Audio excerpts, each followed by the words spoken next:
আসসালামু আলাইকুম ভিউয়ার্স, বল্টু তাই হলো parrot and other birds info চ্যানেলের পক্ষ থেকে সকলকে জানাই স্বাগতম। কেমন আছেন আপনারা সবাই? আশা করি নিশ্চয়ই খুব ভালো আছেন। আমি এবং আমার পাখিরাও খুব ভালো আছি। আজকে আমার পুরা পাখির সেট আপটা আপনাদের দেখাবো। কয়দিন ধরে বলছিলাম যে আমার বল্টু আর বাইরে নাই, বল্টুকে আপনারা বাইরে ভেতরে নাই, সরি বাইরে দেখতে পাচ্ছেন। তো এই নিয়ে কথা বলবো করে তারপরে আমার যে আরেকটা পাখি ঠকেছি সেটা নিয়ে কথা বলবো।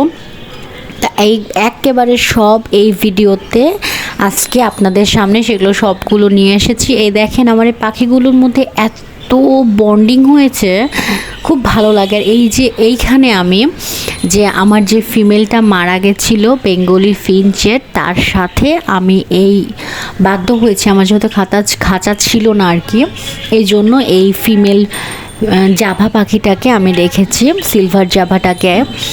তো এই পাখিটা সবই পারে, খাওয়া দাওয়া সব, কিন্তু ও হচ্ছে এই ছোটো খাঁচার মধ্যে সে ইজিলি উঠতে পারে, কিন্তু বড় খাঁচায় ও পারছিল না উঠতে, নিচে থাকতো। তখন এরা সব ওকে সবাই মিলে অ্যাটাক করতো। আর ও একটু সেই তুলনায় ওদের তুলনায় একটু দুর্বল, বাট এখানে এসে অনেকটা স্ট্রং হয়ে গেছে। ছোটো খাঁচায় যদিও ছিল, দেখে বুঝতে পারি নাই, কিন্তু ছেলেটা দেখেন, এই ছেলে সিলভার জাভাটা কি সুন্দর অ্যাক্টিভ, এবং ও খুব সুন্দর এদের সাথে মিলে গেছে। ও আর একটা পেয়ার নিয়েছে, ওকে ভুলে গেছে, কিন্তু এই মেয়েটা ওকে ভুলতে পারতো না, ওর সাথে এত বেশি অ্যাটাচ ছিল, খুব খারাপ লাগতো দেখে। তারপরে ও যখন ওকে হেল্প করতো না প্রথম কিন্তু ওর সাথে ও সুন্দর করে চলতো। তারপরে 2-1 দিন এরকম যেতে যেতে ও যখন ওর সাথে পাল্লা দিয়ে দিতে পারছে না, তখন ছেলেটা করলো কি, অন্য আরেকজনকে ধরে ফেললো। যেটা আসলে হয় আমাদের মানুষের মধ্যে, শুধু না অচল হলে আরেকজন চলেই আসে। তো সেই রকম এটার ক্ষেত্রেও তাই হয়েছে। আর এই যে ঘুঘুর, এটা সেটা সব বুড়া হয়ে গেছে, এরা একদমই বুড়া সব রাখা হয়েছে, অনেক বাচ্চা দিয়েছে, অনেক আলহামদুলিল্লাহ সেল করা হয়েছে। শখের বসে কিনেও যে এটা করা যাবে ভাবিনি।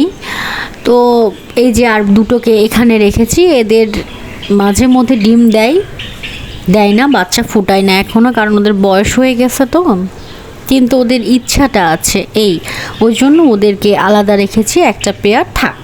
আর এই যে আমার বল্টু, যার নামে এই চ্যালেঞ্জ যে এই সাম্রাজ্যের একা রাজা, এ হচ্ছে বল্টুকে বাইরে বের করে দিয়েছি, আলো বাতাস সাফিসিয়েন্ট পাচ্ছে। আর এই পাখিগুলো মুভ দেখে ওই ঘরে, আপনাদের কয়েকবার দেখেছি, ওই ঘরে ও ফার্স্টে ছিল, কারণ অনেক ছোট ছিল তো, বাইরে ও সহ্য করতে পারবে না, সেজন্য এখন ওর 3 বছর যেহেতু হয়ে গেছে, ও মোটামুটি অ্যাডাল্ট হয়ে গেছে। কিন্তু আমার বল্টু পেয়ার দিলে, কিন্তু ওই পেয়ার আমি দিতে চাচ্ছি না, আর কারণ ওকে আমি যেভাবে করে আমার কাছে ও থাকে, ওই জন্য ওরা দিতে চাচ্ছি না আমি। ও আমার কাছে থেকে মানুষ হোক, যতদিন বাঁচবে ও আমার বুকেই থাক, এই হচ্ছে ব্যাপার।